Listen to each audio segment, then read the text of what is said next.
Bueno, a través de este tutorial lo que vamos a ver son los motores de inducción trifásico. Si bien vamos a ver varios de estos tipos de motores, en particular, y al que más le vamos a dar importancia, es el motor de inducción asincrónico trifásico con rotor de jaula de ardilla. Como muchos ya saben, un motor eléctrico consta de diferentes partes. ¿Sí? Podemos ver la carcasa, ¿sí? Que es donde se va a alojar el estator, que es la parte estática del motor y donde se alojan todas las bobinas, y también de un rotor, que como le dice el nombre, rota y es solidario al eje, en el cual se encuentran todas las barras de la jaula de ardilla, para este caso, para luego eh, generar el movimiento. Tenemos unas aspas de ventilación para ir refrigerando, en este caso la carcasa es aletada, tenemos un tablero de conexión, ¿sí? Cada tipo de motor tiene distintas características, puede tener pata, puede tener brida, puede tener cáncamo para ser izado, cada cual tiene su particularidad. Nosotros lo que nos vamos a detener es en el principio de funcionamiento de este motor eléctrico. Una manera práctica de entender cuando hablamos de un motor asincrónico o sincrónico es a través de este esquema, el cual trata de un imán, ¿sí? En forma de U, con su polo norte y sur, que si estaría solidario a una manivela y lo hacemos girar, y en él, dentro de este imán, dentro de esta U, se encontraría unas agujas que están imantadas, ¿sí? Con su respectivo norte y sur. Cuando empecemos a girar, la aguja va a seguir el norte de la aguja con el sur del polo, va a seguirlo, y en este caso entonces decimos que la NS, que vendría a ser la que le estoy dando yo enérgicamente al imán, va a ser igual a N1, que es la que está girando la aguja. O sea que ese es un motor sincrónico, ¿sí? La aguja va a girar a las mismas RPM que va a estar girando el imán. Ahora, si ve de tener esta aguja imantada, tenemos una masa circular metálica. Esta va a tener que primero inducir un campo electromagnético un campo magnético, perdón, para luego empezar a seguir a ese campo giratorio que está por alrededor de él. Por lo tanto, las NS que tiene el imán, el número de RPM que tenga el imán en forma de U, van a ser mayor a la que llega a tener la masa metálica N2. Por lo tanto, en ese caso decimos que el motor es asincrónico. ¿Qué quiere decir? Cuando mi eje o mi mecanismo gira a la misma RPM que el campo magnético, es sincrónico. Y cuando gira a una RPM menor, es asincrónico. Bueno, hablando de máquinas asíncronas o motor asincrónico trifásico, lo que tenemos es, por un lado, el estator, como ya vimos en la primera imagen, donde se alojan todas las bobinas, ¿sí? Que en este caso, al ser trifásico, van a tener tres devanados, ¿sí? Tres bobinas que van a estar desfasadas entre sí 120 grados. También va a depender de la cantidad de pares de polo que pueda tener este motor. También por otro lado tenemos el rotor. El rotor, como vemos, tenemos dos tipos de rotor. Por un lado, que son los bobinados, en el cual en el mismo rotor se van bobinando las bobinas y se van conectando a los anillos rozantes, por el cual se le tiene que llegar energía a través de carbones. Es un tipo de bobina, de rotores. El otro tipo de rotor es el de jaula de ardilla, que tiene todas barras, ¿sí? En su rotor, las cuales se encuentran cortocircuitadas en los extremos por un anillo. De estos dos bobinados, si bien los vamos a ver, el que más énfasis le vamos a dar es al de jaula de ardilla, debido a que comúnmente es el que más nos vamos a encontrar en la industria. ¿Por qué? Por su sencillez, su bajo mantenimiento, piensen que no tiene que tener anillos ni carbones, sea bajo mantenimiento y también bajo costo. Bueno, mirando ahora el principio de funcionamiento de cualquier máquina de corriente alterna rotativa, decimos que vamos a demostrar cómo se origina un campo magnético giratorio en las bobinas de las máquinas eléctricas de corriente alterna rotativa, tanto para el caso de una distribución senoidal del campo magnético en el entrehierro por el teorema de Leblanc. ¿Qué dice un poco el teorema de Leblanc?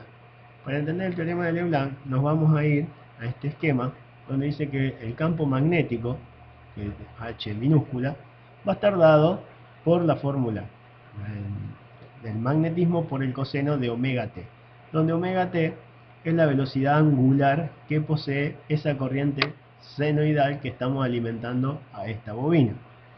Dicho de otra manera, ese campo magnético, por descomposición de vectores, podemos decir que serían dos vectores que están ubicados a 90 grados entre sí, que se ubican o están girando permanentemente a una velocidad omega t. De esta manera es lo que nos dice el teorema de Leblanc cuando a una bobina la alimentamos con una corriente senoidal. Como ustedes ya saben, por descomposición de fuerza, podemos decir que son estos dos vectores que están a 90 grados, que ven que es un medio de la magnetización, o la sumatoria, por sumatoria de vectores, que nos estaría dando un vector central en la bobina. Ahora bien, si nos vamos a un sistema trifásico, quiere decir que vamos a tener tres bobinas que se encuentran físicamente desplazadas 120 grados entre sí, y a su vez está alimentada por una corriente que también va a ser senoidal y que va a estar también desfasada 120 grados. Acá lo podemos ver que figura coseno de omega t, acá es coseno de omega t menos 4 pi tercio, perdón, o en la otra que es omega t menos 2 pi tercio. ¿Qué quiere decir esto? Es que están alimentadas con fases que también se encuentran desfasadas, o sea, la fase R, la S y la T, que como ustedes ya saben, el desfasaje entre cada una de ellas es de 120 grados. Por lo tanto, de esta manera, lo que podemos observar es que si nosotros sacábamos una foto instantánea por cada momento, vamos a tener que, por ejemplo, si en la bobina 1, que está recorrida por esta intensidad, los dos campos, o los dos vectores del campo magnético, como lo vimos antes. Pero ¿qué pasa? Como se encuentran girando, esta corriente que alimenta esta bobina, en ese mismo instante los vectores están en esta posición. Y en esta tercera bobina también están, pero en esta posición. ¿Sí? ¿Por qué? Porque esos dos vectores por cada bobina van a estar girando constantemente. Y como se encuentran desfasados la alimentación de cada una 120 grados, no van a concordar. Pero ¿qué pasa? Nosotros lo que podemos hacer es hacer la suma vectorial de las tres bobinas alimentadas con tres fases que están desfasadas 120 grados y nos va a dar que para cada momento, ¿sí?, cada bobina tiene un vector. Ese vector, si hacemos la sumatoria o la resultante, nos va a dar un vector que va a ser 3 medios de la magnetización total, ¿sí?, por cada vector que está aportando al sistema cada bobina. Si volvemos a la imagen anterior, ¿qué quiero decir? Que cada bobina de esta vamos a tener una resultante, mayor o menor. Si cada una de estas resultantes la sumamos, el valor de las tres me va a dar siempre ese 3 medios de la magnetización total. ¿Qué quiero decir siempre? Que si nosotros sacamos una foto un instante posterior a los vectores estos van a cambiar de forma, pero el vector resultante va a seguir siendo esos 3 medios de la magnetización total, dando como resultado este vector constante y que siempre se encuentra girando, ¿sí?, en distintas posiciones. A medida que sacaríamos la foto, estaría el vector en distintas posiciones, pero siempre con su misma magnitud. ¿Qué va a pasar? En un momento, vamos a suponer de la bobina 1, el vector va a ser más chico, el de la bobina 2 va a ser más largo y este va a ser un poco más pequeño, pero la suma me va a dar siempre estos 3 medios. Puede ser que en algún momento alguno de estos vectores sea nulo, como en el caso de la imagen anterior, de estos dos, los celestes, en este caso sería nulo, pero lo que están aportando entre estas dos bobinas me va a dar la total de 3 medios de la magnetización, y que se encuentra siempre girando. ¿Qué quiero decir con eso? Que en realidad, por Leblanc, nos dice, como regla general, es que si tenemos tres bobinas que se encuentran físicamente desfasadas 120 grados y son alimentadas por corrientes que también se encuentran 120 grados desfasadas, vamos a generar un campo magnético constante giratorio. O sea que ese vector de campo magnético se va a encontrar girando entre estas tres bobinas.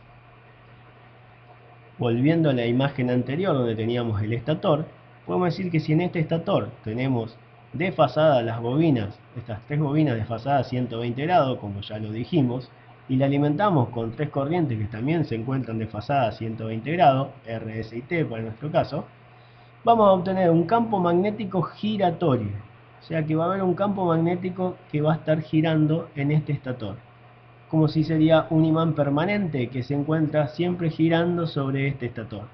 Por ahí pueden encontrar, buscando por internet, videos donde se lo alimenta el estator, así solo, fuera del motor, y se coloca una bolita de acero y se le da un impulso, y esa bolita de acero queda girando dentro del estator.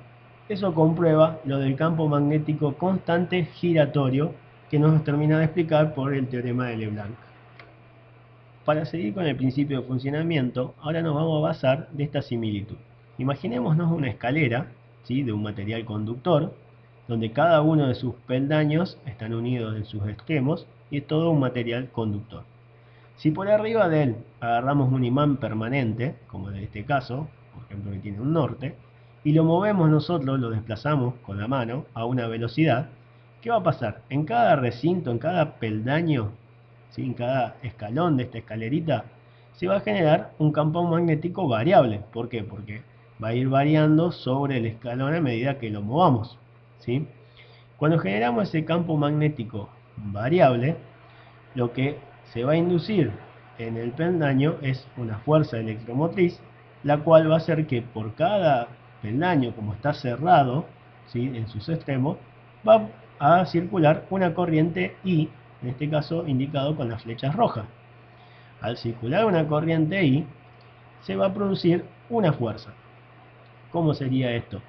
Fíjense, si ustedes recuerdan un poco de magnetismo, cuando por un conductor circulaba una corriente, se generaba un campo magnético. En realidad, entonces, la fuerza esa que se está generando va a estar definida por el campo magnético que tenga alrededor de este escalón con el campo magnético que tenga el imán.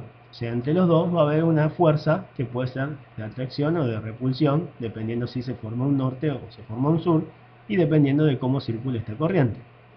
Entonces, dicho de esta manera, entre el imán y el peldaño se va a generar una fuerza. Esa fuerza va a hacer que la escalera también provoque una velocidad, un desplazamiento con una velocidad distinta a la que tengo en el imán, pero que se va a desplazar, en este caso podemos suponer, en el mismo sentido que el imán. O sea que si yo agarro una escalera de un material conductor, paso un imán por sobre ella con una cierta velocidad, voy a lograr que esta escalera también obtenga un desplazamiento. ¿Qué va a pasar? Ese desplazamiento va a ser menor al que yo le estoy dando al imán. ¿Y por qué es eso? Porque al tener el mismo desplazamiento, se moverían los dos juntos, tanto el escalón de la escalera o el peldaño con el imán. Por lo tanto, no cortaría líneas de fuerza del campo magnético y por lo tanto no induciría una FEM ni tampoco una corriente. Al no haber una corriente, no hay una fuerza y se detendría la escalera inmediatamente. Por lo tanto, el desplazamiento es diferente. Bien, si entendimos esto, ¿qué hacemos? ¿Cómo lo podemos explicar? ¿O por qué fuimos a esta similitud de la escalera? Porque si nosotros agarramos los extremos, ¿sí?, de esta escalera y los doblamos o los unimos en forma circular, la escalera estaría representando a nuestro rotor de jaula de ardilla, donde en sus extremos están unidos y en el medio tenemos las barras del rotor jaula de ardilla. Y si queremos reemplazar a este imán, ¿por qué? Por el campo magnético giratorio que tenemos en el estator, explicado recién por el teorema de Leblanc. O sea que por el estator tengo un campo magnético giratorio. Y en el rotor, cada barrita del rotor va a ser el trabajo que hace este peldaño de la escalera. Va a cortar las líneas de fuerza del campo magnético que tiene el estator, va a generar una FEM, por lo tanto va a circular una corriente, generar un campo magnético y entre el campo magnético que hay en cada barrita del rotor y el campo magnético giratorio del estator se produce una fuerza logrando un desplazamiento. Como está solidario a un eje, ese desplazamiento va a ser en forma giratoria. De esta manera se explica el principio de funcionamiento de un motor asincrónico trifásico. ¿Por qué digo asincrónico? Porque está girando este rotor a una velocidad omega 2 que va a ser menor a la omega 1 que está girando el campo magnético del estator. Si en algún momento alcanzaría omega 1 igual a omega 2, no cortaría línea de fuerza la barrita del rotor, por lo tanto se detendría. Por eso es que este motor se llama asincrónico. Gira a una velocidad diferente a la que está girando el campo magnético. Por eso es asincrónico. Otra manera de ver este principio de funcionamiento es a través de este esquema.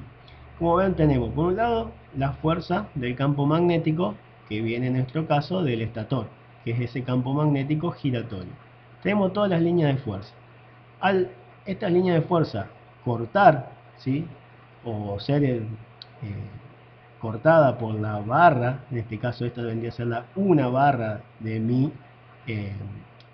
rotor, jaula de ardilla, va a cortar esas líneas de fuerza, va a inducir una corriente por esta barra, que está indicada con el puntito rojo, la corriente, y al con una corriente se produce otro campo magnético. Entonces, en el campo magnético de la barra del rotor más el campo magnético giratorio del estator, se produce una fuerza. Si lo vemos en este caso, fíjese, el campo magnético del estator, con las flechitas verdes, corta las líneas de fuerza, en este caso esta sería la barrita de mi rotor, el rotor está parado. Al cortar las líneas de fuerza genera una FEM, esa FEM hace inducir una corriente, esta corriente que está simbolizada con el puntito rojo que está circulando por esta barrita, va a generar otro campo magnético que es el campo magnético del rotor, y entre los dos se va a generar una fuerza, y al estar solidario a un eje va a generar un movimiento giratorio. El rotor en movimiento por la fuerza que genera en cada una de estas barritas. Ahí nosotros estamos analizando una, pero piensen que en el rotor tenemos varias barras, lo cual esta fuerza se hace un poquito superior. Si lo queremos explicar al mismo principio de funcionamiento por pasos, decimos que al alimentar el motor se genera un campo magnético giratorio en el estator, que va a estar girando, esta NS sería la RPM del campo giratorio, definida por la frecuencia que alimentemos por 2pi dividido P, que P es la cantidad de pares de polo. O sea que a mí lo que me va a determinar el número de vueltas de un motor es la frecuencia y la cantidad de pares de polo. Una vez que ese campo magnético giratorio en el estator ya se encuentra, el campo magnético va a inducir una FEM en el rotor, una fuerza electromotriz, lo cual va a hacer que circule una corriente por el rotor, o por la barrita del rotor, generando una fuerza electromagnética entre las corrientes del rotor y el campo magnético del estator. Se genera el par en el rotor y el rotor comienza a girar. El rotor gira a una velocidad nr inferior a la velocidad de sincronismo ns, que es la que tiene el campo magnético. Pues en caso contrario, no induciría una fuerza electromotriz en el rotor, y por lo tanto no habría un par motor, o sea, no giraría. De esta manera quedaría más o menos explicado lo que es el principio de funcionamiento de un motor trifásico asincrónico con un rotor jaula de ardilla.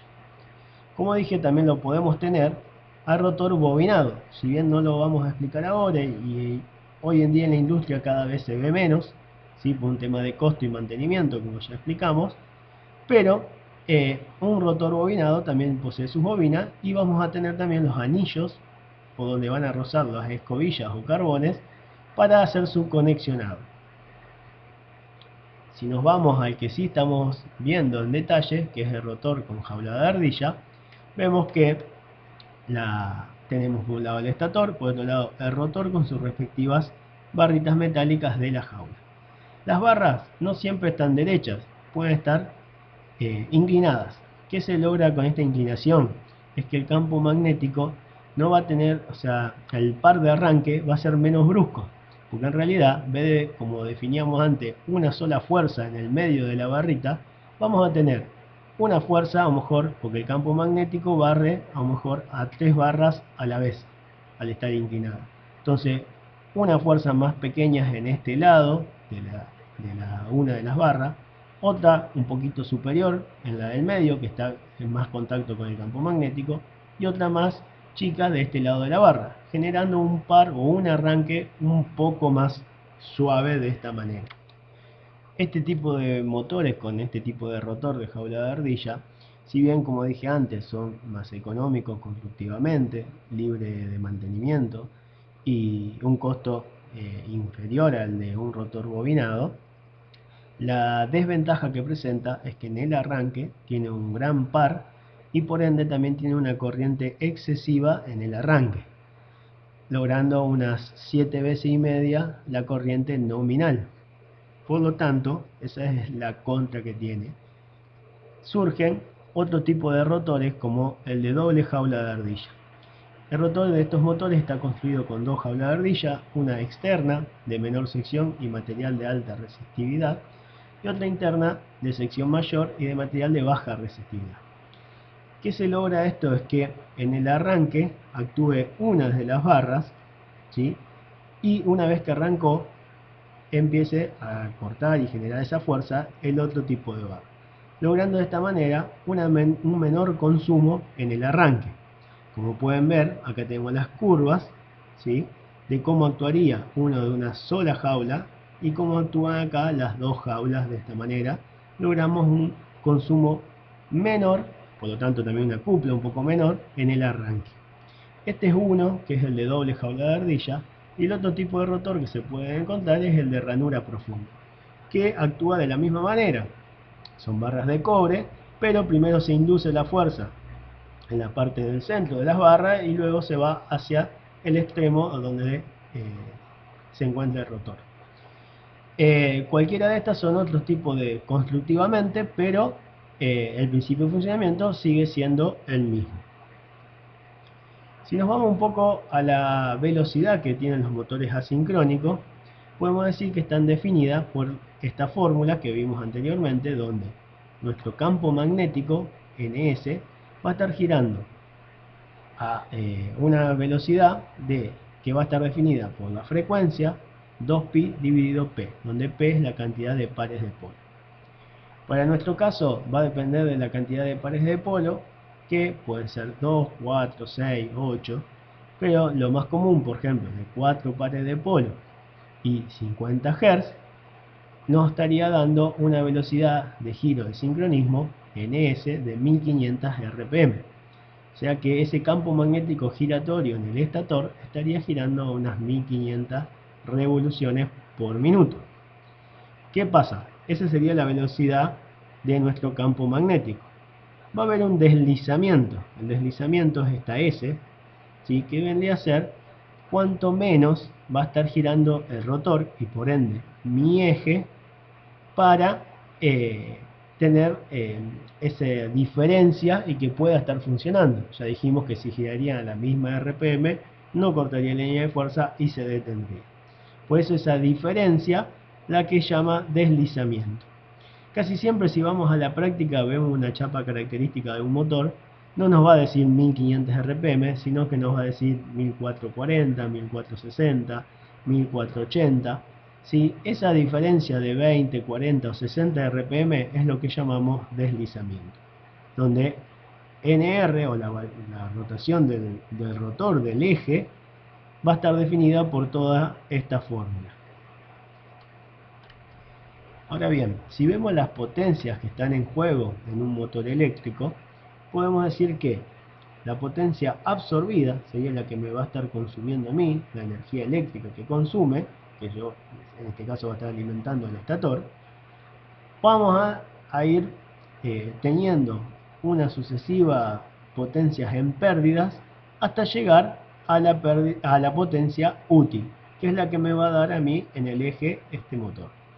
Pero ¿qué pasa? Vamos a tener pérdidas de cobre en el estator por los bobinados que están hechos de cobre, las pérdidas en el hierro, ¿sí? También, detalle que me olvidé de comentar, tanto el rotor como el estator, donde se ubican las bobinas, está hecho todas con chapas apiladas y soldadas, ¿sí?, como era el núcleo del transformador que ya estuvimos viendo. Eso es para disminuir estas pérdidas en el hierro. En el rotor también vamos a tener pérdidas en el cobre, por las barras, pérdidas en el hierro, por todo constructivamente el rotor, pérdidas mecánicas, ¿sí?, que van a ser los rodamientos, ¿sí? En las tapas, donde está sujeto el eje y el rotor. Y por último, restando todas estas pérdidas, vamos a tener lo que es la potencia útil, ¿sí? Es la que me va a estar entregando ese motor en el eje. Por lo tanto, si yo quiero saber el rendimiento de un motor eléctrico, siempre el rendimiento tanto de un motor o de cualquier máquina va a ser la potencia absorbida, ¿sí? Teniendo en cuenta la potencia absorbida y la potencia útil. Entonces, si yo quiero saber ese rendimiento, va a ser la potencia útil dividido la absorbida. Entonces, si yo quiero saber la útil, voy a tener que poner la absorbida menos todas las potencias estas que eran pérdidas que estuvimos viendo, ¿sí? Mecánica, en el cobre, en el hierro, me va a dar la útil. Es interesante considerar el rendimiento de un motor. ¿Por qué? Porque, bueno, acá tenemos para calcular, pero el rendimiento de un motor eléctrico está en el orden de los 70-80%, lo cual lo hace una máquina muy eficaz comparada con otras como el motor de combustión interna y demás. Pasando ya al conexionado, como vimos en un principio en la imagen del motor, decíamos que tenía una caja de conexión. Esa caja de conexión siempre tiene 6 bornes, ¿sí? 6 terminales, los cuales vienen 2 de cada bobina, entrada y salida de una bobina, entrada y salida de la segunda y entrada y salida de la tercera bobina del estator. Tienen dos tipos de conexiones que van a depender de cómo fue diseñado este motor y lo vamos a ver más adelante, pero los dos tipos de conexiones pueden ser conexión estrella, ¿sí? En donde tiene una serie de chapitas en el mismo caja de conexión, donde van esas chapitas de forma horizontal, puenteando todas las bobinas, como ven acá, de un extremo, y del otro extremo alimentándola con las tres fases, como dijimos, la R, la S y la T. Ese es el conexionado llamado estrella. Si vamos al conexionado triángulo, en realidad las chapitas van puestas verticalmente, ¿sí? Y en cada una de ellas, en un extremo, van las fases de conexión R, S y T, logrando de esta manera un conexionado como el que está aquí abajo, donde se transforma, queda un conexionado tipo triángulo. Esos serían los dos tipos de conexión. Ya después vamos a ver, en el capítulo que sigue, el tema de arranques de motores, y ahí vamos a explicar un poquito mejor lo de estrella y triángulo y por qué se utiliza un conexionado o el otro y en qué motores se puede hacer un conexionado u otro. Independientemente del tipo de conexionado que haya hecho, ya sea estrella o triángulo, yo puedo cambiar el sentido de giro de un motor, logrando cambiar dos de sus fases. Esto se logra es porque el campo magnético giratorio en el estator, en vez de estar girando en un sentido, va a comenzar a girar en el otro sentido al invertir dos de sus fases. No importa cuáles de esas fases y no importa qué tipo de conexionado tenga. Por ejemplo, si analizamos el conexionado triángulo y suponiendo que de esta manera tiene un sentido horario, al cambiar dos de sus fases va a empezar a girar en sentido antihorario ese mismo motor. Podemos haber cambiado estas dos últimas, o las dos primeras, o las dos de los extremos. Es exactamente igual, pero solo hay que invertir dos de sus fases. Lo mismo si el conexionado sería en estrella, donde vemos las chapitas que están en forma horizontal, y cambiando dos de sus fases, cambiaría el sentido de giro de dicho motor. Bueno, con esto daríamos fin a la presentación del principio de funcionamiento del motor asincrónico trifásico con rotor de jaula de ardilla.